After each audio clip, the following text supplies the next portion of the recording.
Olá pessoal, a paz do Senhor Jesus, estamos aqui de volta, Denísio Queiroz.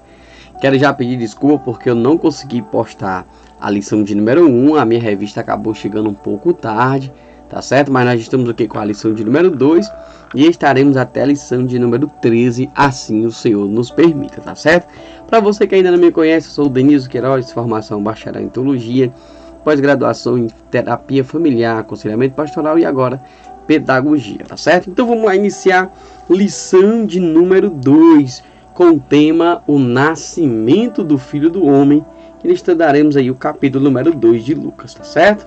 Como eu já falei, o tema agora, leitura bíblica para estudo, Lucas 2, do 1 ao 24, e essa é a revista que nós tomamos por base para nossas aulas, tá certo?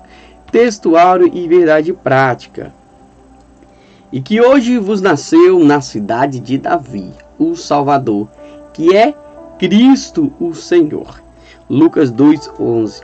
A nossa verdade prática, Jesus se fez filho do homem a fim de que os seres humanos pudessem ser filhos de Deus. A gente vai ver lá em João 1:12, né? Ele veio para os seus e os seus não receberam, mas todos quanto receberam dele o poder de serem feitos filhos de Deus ao que crê no seu nome, tá certo? Introdução. É bem possível que o capítulo 2 seja a parte mais conhecida e querida do Evangelho de Lucas. Ele permite entrever a infância de Cristo até os 12 anos, pois o resto da infância e juventude é ocultada e não sabemos com precisão o que lhe ocorreu até os seus 30 anos. E é quando se supõe que o Filho do Homem inicia seu ministério. Exceto o breve relato do nascimento de Jesus, abordado também por Mateus, todo o restante que sabemos acerca do tema é narrado com exclusividade por Lucas, ou seja, dos 12 anos até os 30 nós não sabemos nada do ministério de Jesus, tá bom? E aqui nós vamos ver os pontos que nós vamos abordar, né? O nascimento de Jesus, circuncisão e apresentação, a infância de Jesus, tá certo? Então vamos lá, ganhando tempo, você já olha os pontos aí na sua revista, tá bom? Iniciando o ponto de número 1. O nascimento de Jesus. Jesus teve um nascimento humano e uma genealogia humana, qualificando-se assim como perfeito mediador entre Deus e os seres humanos, tá certo? Então Jesus veio como homem à terra. Tópico de número 1. O decreto de César. Naqueles dias foi publicado um decreto de César Augusto, convocando toda a população do império para recensear-se. Lucas informa que nos dias próximos ao nascimento de Jesus, César Augusto publicou um decreto convocando todos os recenseamentos, ou seja, é uma espécie de alistamento no exército, tá bom? Então aí César Augusto ele faz isso aí, chama para que todos viessem fazer essa espécie de alistamento, tá bom? Recenseamento sugere o registro do nome de cada cidadão, de sua idade, posição social e do nome da esposa e dos filhos, do patrimônio e da renda com o objetivo de calcular os impostos. Era mais ou menos o quê? Como é que nós podemos deixar uma coisa bem clara? É como se fosse o cadastro único hoje que nós temos no Brasil, né? Pergunta o que é que tem em casa, o que é que não tem, são quantos filhos, tem bens, não tem, qual é a renda, isso ou aquilo. Praticamente isso, tá bom? Deus usou esse censo para levar José e Maria a percorrer quase 130 quilômetros de distância entre Nazaré e Belém, fazendo assim com que a profecia anunciada por Miqueias se cumprisse. Louvemos ao Senhor, pois seus planos não podem ser frustrados. Glória a Deus. Se Deus tem plano na tua vida, os planos do Senhor não serão frustrados, tá bom? Agora o tópico de número 2, o 1 foi bem simples, né? O menino nasceu e ela deu à luz o seu filho primogênito, ou seja, o seu primeiro filho. Enfaixou e o deitou numa manjedoura, porque não havia lugar a eles, né, para eles lá na hospedaria, tá, pessoal? Então já estava tudo ocupado, e esse lugar, nessa hospedaria, era um quarto, a parte da casa que sempre ficava ali como um quarto de visita, só que já estava ocupado, tá certo? De maneira singela, Lucas relata o episódio mais importante da história, o nascimento do Salvador. Esse fato ganha dramaticidade pela informação de que não havia lugar para eles na hospedaria. Segundo historiadores, as instalações que se ofereciam aos viajantes eram muito primitivas, tá certo? Ou seja, eles não tinham ali onde ficar. Os viajantes levavam sua própria comida e tudo o que outorgava o hospedeiro. Era forragem para os animais, fogo para cozinhar. O filho do homem poderia vir em majestade real? Poderia. Nascer em um palácio como outros reis nasciam? Sim, tá certo? Como poder e autoridade? Mas ele se fez o mais pobre dos seres humanos, pois nasceu em um quê? Um estábulo envolto em faixas. Ou seja, Jesus nasceu num lugar bem simples mesmo, tá certo? Ele poderia ter nascido em palácios reais, poderia. O chamado berço de ouro no meio da riqueza, poderia. Mas ele veio em um lugar bem simples e bem humilde, para nos dar um exemplo tão maravilhoso, tá bom? Como a Bíblia diz, que a vida de um homem não consiste nos bens que ele possui. O lugar era ao mesmo tempo mais humilde e o mais sagrado, pois o Filho do Homem nascia em Judeia, né? Conforme o profeta havia predito. Este é o fato central de toda a história. Ou seja, aos olhos humanos era um lugar desprezível, mas nos olhos espirituais foi um local a qual Deus já havia preparado para o nascimento de Jesus. Tá bom? E agora o ponto de número 3, são pontos bem simples, bem interessantes, né? Os anjos e os pastores. Havia naquela mesma região pastores que viviam nos campos e guardavam o seu rebanho durante as vigílias da noite. E o anjo do Senhor desceu aonde eles estavam, e a glória do Senhor brilhou ao redor deles, e ficaram ali tomados de grande temor, tá certo? E era comum que o nascimento do filho de um rei fosse celebrado com festividades públicas. Mas o anúncio do nascimento do príncipe da paz foi feito a um grupo de pastores, e em meio à noite, e de modo esplendoroso, por um anjo e corais celestiais. Ou seja, pessoal, quando a mãe ela está perto de ter o seu filho, aquela mulher que está se preparando para ser mãe, ela prepara tudo, enxoval, isso, aquilo, né, para poder celebrar aquela coisa toda. E os reis não eram diferentes, né? Os reis, quando iam a saber que suas esposas estavam perto de ter filho, já deixavam tudo programado. Só que Jesus nasceu de uma forma bem diferente, né? O que acontece? Deus já tinha preparado tudo para ele de uma forma bem especial, tá certo? Foi anunciado a um pequeno grupo de pastores em meio à noite aí, e de modo que esplendoroso, por anjos e corais celestiais cantando, celebrando a vinda do Salvador. Que coisa linda! Os anjos não apareceram a orgulhosos fariseus, saduceus ou escribas, mas a humildes pastores. Uma das mais belas analogias usada para mencionar Deus é a do pastor. Salmo 23, verso 1. O Senhor é meu pastor e de nada tenho falta.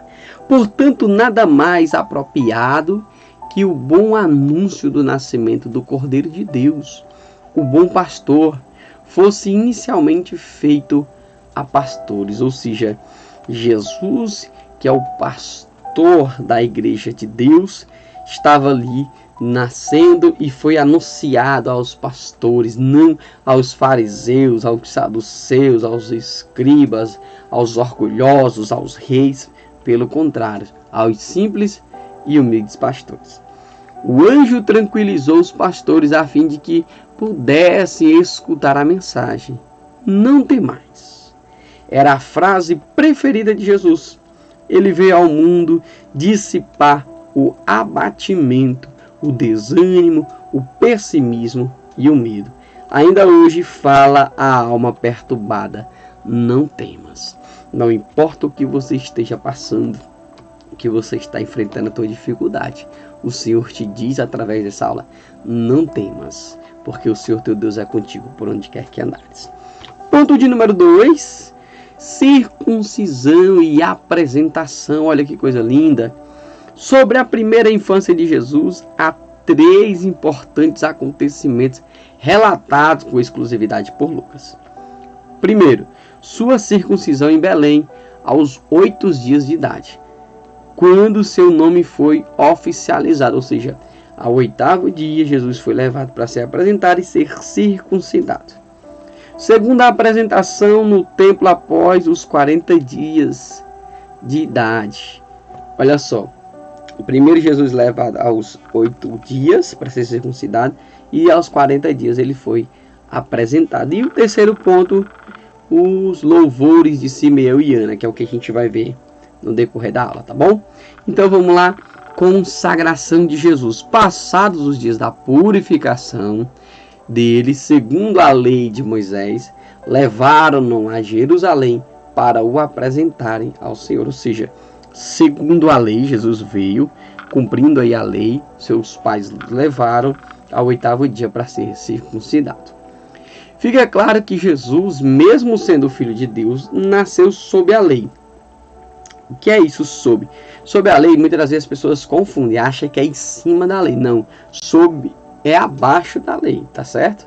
Ou seja, Jesus estava ali para cumprir, para resgatar os que estavam sob a lei. E foi, portanto, sujeitado às exigências da lei. Ou seja, todos que estavam debaixo da lei não conseguiram se salvar, não conseguiam cumprir a lei. É por isso que Jesus veio cumprindo a lei, mostrando que somente nele é que há salvação. E hoje, graças a Deus, que nós somos salvos pela graça do Senhor. Continuando, Lucas detalha como José e Maria, judeus piedosos, cumpriram à risca o ritual de purificação da mulher após o parto. Ou seja, quando a mulher tinha filho, ela tinha um período para fazer essa purificação, tá certo? E eles cumpriram aí a risca instituída em Levítico 12. Depois você dá uma lida lá, tá bem? Bem como a ordenança de consagração dos primogênitos contida em Êxodo 13:2. O autor também dá realce à viagem dos pais de Jesus a fim de consagrá-lo ao Senhor. Ao chegarem ao templo, são saudados por 2 pessoas extraordinárias, os idosos e devotos Simeão e Ana, que fazem declarações proféticas acerca da criança. Olha que coisa maravilhosa, tá bom? Então Jesus foi lá para ser apresentado e foi recebido por Simeão e por Ana. Tópico de número 2, o cântico de Simeão. Simeão o tomou nos braços e louvou a Deus, dizendo: olha que coisa maravilhosa, segurou Jesus nos braços. Estamos agora diante do último cântico narrado por Lucas sobre o nascimento de Jesus. Lucas é o único evangelista que apresenta a pessoa de Simeão, evidenciando que ele era justo no que tocava à lei, devoto na forma de viver a religião, tinha um coração que estava voltado para as esperanças messiânicas e o Espírito Santo estava sobre ele. Olha só, Lucas é o único que vai narrar esse momento, mostrar essas características de Simeão e mostrar o quanto ele estava esperançoso a respeito da vinda do Messias. E o Espírito Santo repousava, estava ali sobre a vida de Simeão. Continuando. O louvor de Simeão evidencia que Jesus é a salvação para todos os povos. O texto é claro ao mostrar que a salvação em Jesus não é para uma só nação, mas sim para todas as nações. Lembra que eu citei que ele veio para os seus e os seus não receberam, mas todos quanto receberam dele o poder de serem feitos filhos de Deus ao que crê no seu nome, tá bom? Portanto, certamente o Cântico de Simeão é, acima de tudo, uma revelação missionária. Por fim, o Cântico de Simeão evidencia que a paz estava sendo renovada pela esperança do nascimento daquela criança que ele segurava em seus braços. Então Simeão estava segurando ali, crendo que Jesus era o Salvador da humanidade. Tá bom? Que coisa linda, né? Agora o tópico de número 3, que coisa maravilhosa. A profetisa Ana. Havia uma profetisa chamada Ana, filha de Fanuel, da tribo de Aser, avançada em dias, que vivera com seu marido 7 anos desde que se casara. Ou seja, depois dos 7 anos, seu marido morreu e ela resolveu não casar mais. Lucas agora acrescenta as ações de graças de outra representante da religião judaica. Nada mais se sabe a respeito dela, senão aquilo que lemos nos versos 36 e 37. Bem pouquinho, né? Não havia profeta algum durante séculos, de modo que é digno de nota que Deus levantara essa profetisa, a qual era descendente de um pequeno remanescente da tribo de Aser, que conservou sua genealogia depois do exílio na Babilônia. Deus sempre escolhe os menores, os pequenos, né? Ana tinha sido casada durante 7 anos e depois permaneceu viúva. Contado já com 84 anos por ocasião de seu encontro com o Salvador. Olha só, ela já estava com 84 anos esperando aí a vinda de Jesus. Ana não deixava o templo, comparecendo constantemente nos atos religiosos, como com jejuns e orações, práticas que podiam ser realizadas de maneira individual ou comunitária, indicando uma vida disciplinada. Ou seja, o jejum, a oração, claro que você pode fazer isso individual na sua casa, mas você faz em grupo, na congregação, isso se torna mais maravilhoso ainda, tá bom? Então nós vemos aqui um pouquinho de Ana, pouco se fala sobre ela, mas vemos aqui o momento importante que ela estava aguardando o Senhor, tá bom? E agora, o ponto de número 3 da nossa aula bem simples, tão maravilhosa, a infância de Jesus. Pouco sabemos e o que pouco sabemos passaremos agora. O regresso a Nazaré. Cumpridas todas as ordenanças segundo a lei do Senhor, voltaram para a Galiléia, para a sua cidade de Nazaré. Ou seja, foram lá, cumpriram o que deveriam fazer e estavam agora retomando para suas casas. Lucas completa essa parte da sua narrativa com a volta de José e Maria para Nazaré. O destaque é a infância de Jesus, apesar de não termos detalhes a respeito do seu desenvolvimento. Mas aqui nós vamos ver um ponto falando sobre Jesus. O versículo 40 abrange um intervalo de 12 anos em que o menino Jesus nasceu. Fortaleceu-se em espírito e foi cheio de sabedoria. Isto é, a graça de Deus estava sobre ele. Ou seja, pessoal, nós vemos Jesus nasce, 8 dias ele é circuncidado, 40 dias é feita a apresentação e agora dá um salto, já vemos Jesus com 12 anos de idade.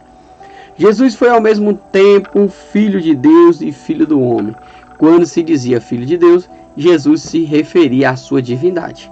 Quando se dizia filho do homem, fazia referência à sua humanidade. Então não esqueça, quando estava falando filho de Deus, divindade, filho dos homens, humanidade, tá certo?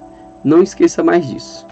E agora, ponto tópico de número 2, um menino entre os doutores, que aqui a gente vai ver Jesus com 12 anos, né? Jesus ali já interrogando e sendo interrogado os doutores. 3 dias depois o acharam no templo, assentado no meio dos doutores, ouvindo-os e interrogando. Jesus ouvia e dizia: ei, como é que é esse negócio aí? Como é que é? Como é que é? Me diz aí. Tá certo? Anualmente seus pais iam a Jerusalém para a festa da Páscoa, pois os judeus tinham a obrigação de comparecer cada um das grandes festas. Tá certo? Jesus sempre acompanhava seus pais.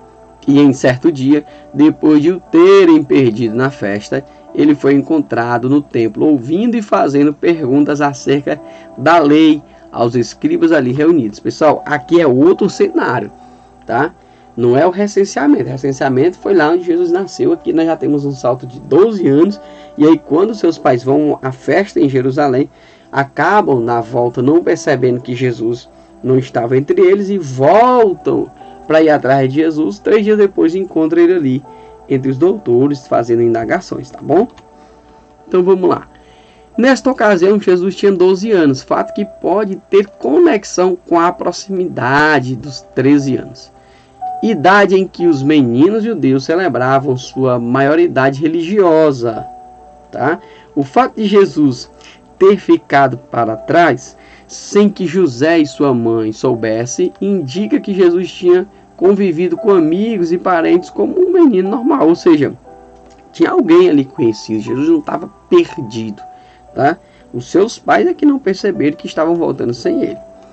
Ao encontrá-lo, sua mãe lhe perguntou com uma leve censura por que lhes tinha causado tanta aflição. A sua resposta indica que ele já estava consciente de sua missão divina. Não sabeis que me cumpria estar na casa de meu pai? Aos 12 anos de idade, Jesus estava ciente de que, portanto, condição de filho de Deus e que, portanto, tinha uma missão a cumprir. Olha só, Jesus já sabia, com 12 anos de idade, qual era a sua missão, o que é que ele tinha que fazer, tá certo? Então Jesus sabia que ele estava ali para fazer a vontade do Pai dele, aquilo que Deus havia determinado, tá bom? Essa é a resposta de Jesus para sua mãe. E agora o tópico de número 3, e crescia Jesus.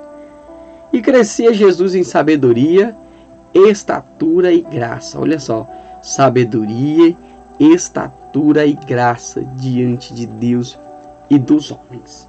O menino Jesus cresceu fisicamente, mas também em espiritualidade e inteligência.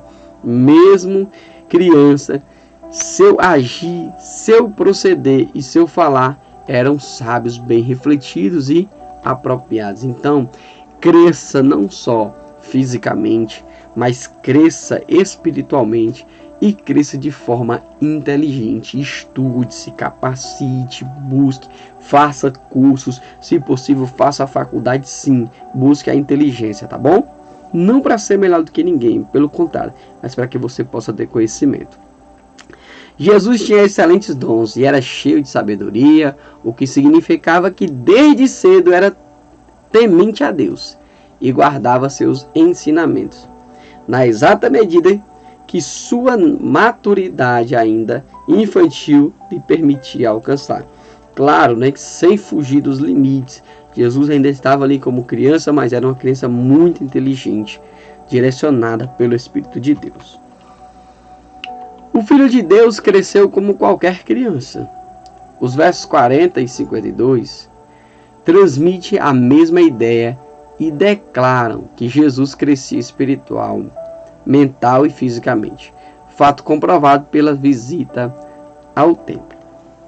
Fisicamente era como um menino de 12 anos, mas deixou atônitos os estudiosos pelos grandes conhecimentos demonstrados acerca das Escrituras, pessoal. Coisa interessante, nós devemos conhecer as Escrituras, nós temos que impressionar as pessoas com conhecimento bíblico, não que estudaremos para isso, mas que quando formos pregar, às vezes, você vai pregar para o ímpio, ele sabe mais Bíblia do que o crente. Quando você começa a falar de Bíblia, o ímpio já começa a dizer, mas capítulo tal, versículo não sei o que, e me trazer o que a gente nem conhece. Vamos pegar esse exemplo de Jesus e conhecer as Escrituras, tá bom? Espiritualmente, possuía o testemunho íntimo de que era o Filho de Deus, o Messias esperado. Louvado seja o nome de Jesus. Isso é o que nós aprendemos com ele. Agora vamos para a nossa aplicação pessoal. O Filho de Deus, Criador e sustentador de tudo, veio ao mundo e sequer houve um lugar para ele na estalagem. Há lugar para ele em sua vida? Ou seja, Jesus não tinha nenhum local para nascer. E muitas das vezes nós somos cheios de exigências, porque queremos casas esplêndidas. Quando somos chamados para pregar, somos exigentes. Se não tiver isso, não tiver aquilo, eu não vou. E aí, há lugar Jesus na sua vida? Há lugar para Jesus na minha vida? Essa é uma pergunta muito importante Claro que sim, o Senhor sempre será bem-vindo em nossas vidas. Agradeço a você que assistiu até o final, compartilha essa live, essa aula, manda para mais pessoas, nos ajuda nessa divulgação, tá certo? Até a lição de número 3, que Deus em Cristo Jesus abençoe e vos guarde.